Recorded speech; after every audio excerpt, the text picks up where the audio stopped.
sous la présidence de M. Jacques Chirac, le 10 mai et depuis 2006 la journée nationale de la commémoration des mémoires de la traite, de l'esclavage et de leur abolition. La loi 2001-434 du 21 mai 2001, proposée par Christiane Taubira, alors députée à l'Assemblée nationale, la première circonscription de Guyane, a permis de reconnaître la traite et l'esclavage comme des crimes contre l'humanité.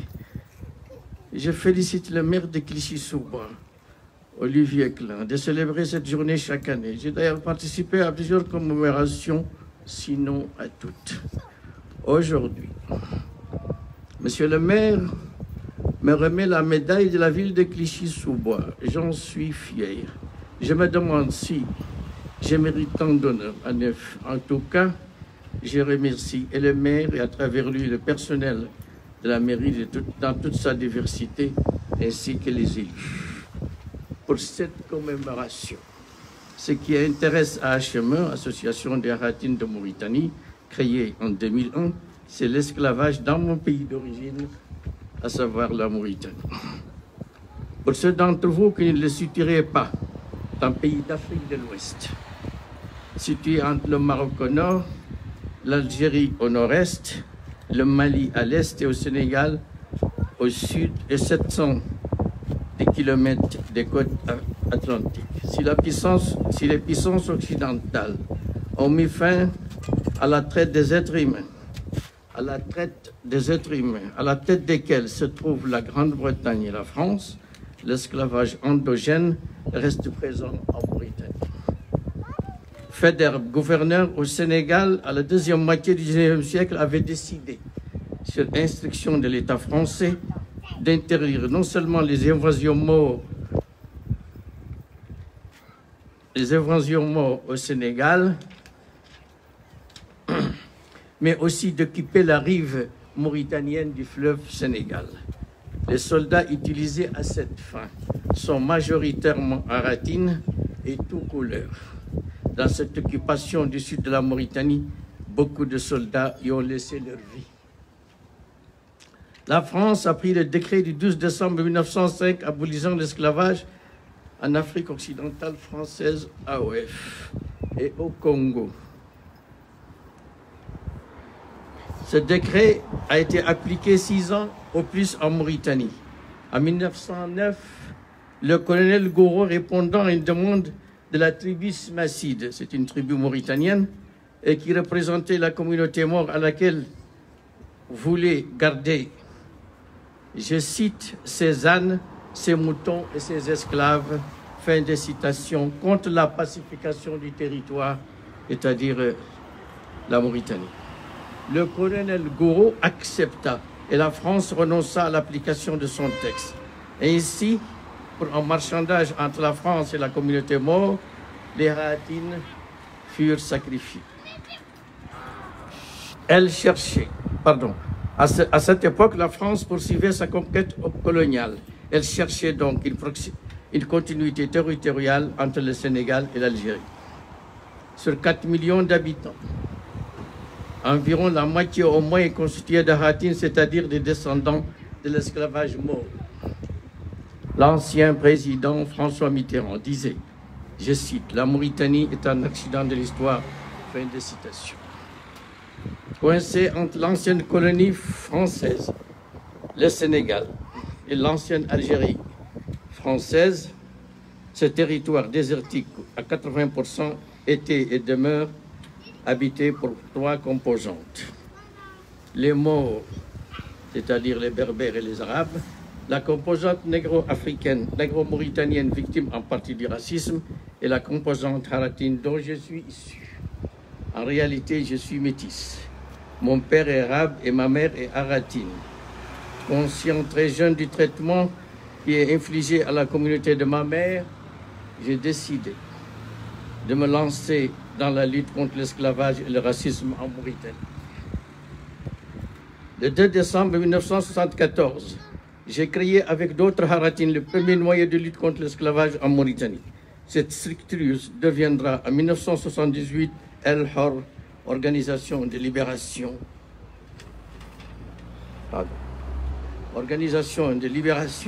et d'émancipation des Haratis. L'ancien président Mokhtar Ould Daddah, je cite, disait « La Mauritanie est entrée d'union entre l'Afrique blanche et l'Afrique noire ». Fin de citation. Pourtant, celui qui fut le premier président de la République islamique de Mauritanie du 28 novembre 1960 au 10 juillet 1978 n'a jamais rien fait pour abolir l'esclavage dans notre pays. Il en est de même de ses successeurs morts, dont deux au moins ont interdit de parler de l'esclavage, du racisme et de l'islam. Il s'agit de Ould Taya et Ould Abdelaziz. Je vais vous raconter ce qu'il m'est arrivé.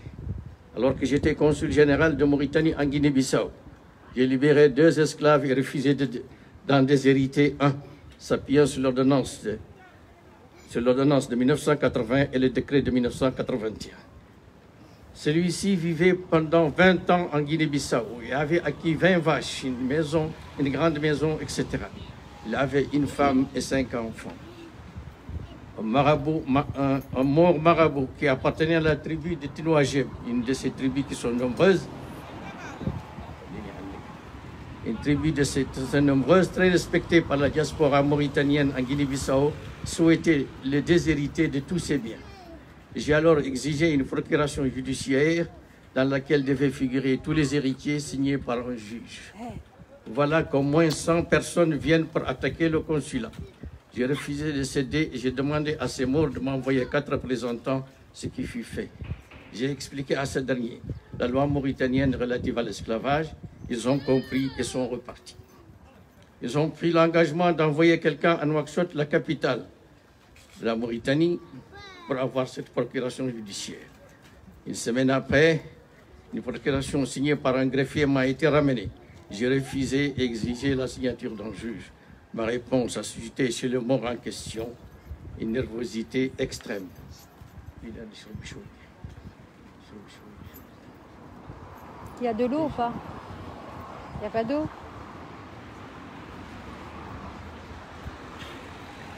Je suis où là?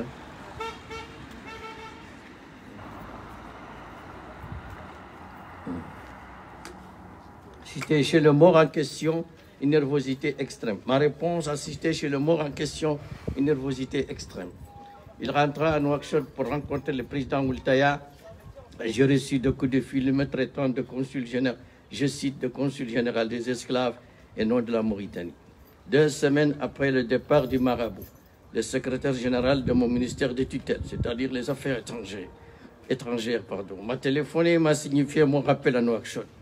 En effet, les consuls généraux et les ambassadeurs ne peuvent être rappelés que par le président. Pourquoi? L'intéressé me répond que l'ordre vient de la présidence. J'ai donc attendu un envoyé spécial pour faire la passation des services. Et je suis allé à Dakar, au Sénégal, pour préparer mon voyage sur Paris. Après mon obtention du statut de réfugié,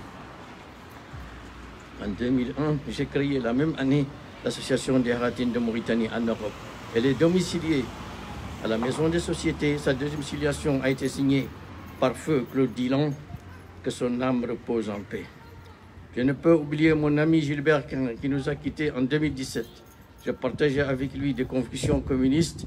Je suis certain que son âme repose en paix, car il s'agissait d'un humaniste comme les humanistes du XIe siècle, siècle de lumière. Un chemin possède un journal, le cri de Hartani, ce qui signifie le cri de l'esclave, un site haratin.com et un blog tenu par notre secrétaire général Hanoun Ould Omar Didiko. Le combat contre l'esclavage et le racisme n'est pas terminé, car la féodalité maure résiste et demeure soutenue par les régimes successifs. La Mauritanie détient le record des abolitions. Décret de 1905 sous la colonisation, ordonnance 1980, le décret de 1981, la loi de 2007 et celle de 2015 qui considère l'esclavage comme crime contre l'humanité. Oui, contre l'humanité. Les décrets, les ordonnances et les lois n'ont jamais permis de mettre fin à l'esclavage. Pourquoi? Parce que la grande majorité des Haratines restent soumises à la domination maure. Toutefois, les associations abolitionnistes poursuivent leurs efforts à l'intérieur et à l'extérieur de la Mauritanie. Tout cet arsenal juridique n'est pas fait pour être appliqué. Il vise à endormir la communauté internationale, très soucieuse de ses intérêts économiques, culturels, etc. D'où la nécessité de nous aider à venir à bout de la résistance et de l'État et de la féodalité. La Mauritanie fait partie du précaré français, à la différence du Sénégal, de la Côte d'Ivoire, etc. Elle possède une monnaie et pourrait bénéficier du soutien des pays arabes. La France a une grande influence en Mauritanie. Si la France viendrait à le souhaiter, elle pourrait exercer des pressions convaincantes pour que la Mauritanie, membre de la francophonie et bénéficiaire de l'aide publique au développement, l'AFD, aide française au développement, abolisse réellement l'esclavage. La Mauritanie est le dernier pays de la francophonie dans lequel les pratiques esclavagistes et racistes demeurent. Monsieur le maire Olivier, cher élu, chère équipe municipale, merci encore pour cette commémoration, pour cette médaille, pour votre implication. Chers camarades d'association, merci de faire vivre cette ville et vos engagements. Chers citoyens français, je ne suis qu'un administré. Si mon expérience peut vous parler, je vous encourage à vous engager, car on tire toujours une grande satisfaction à lutter pour une cause juste et rassembleuse. Je vous remercie pour votre écoute et du temps que vous m'avez accordé.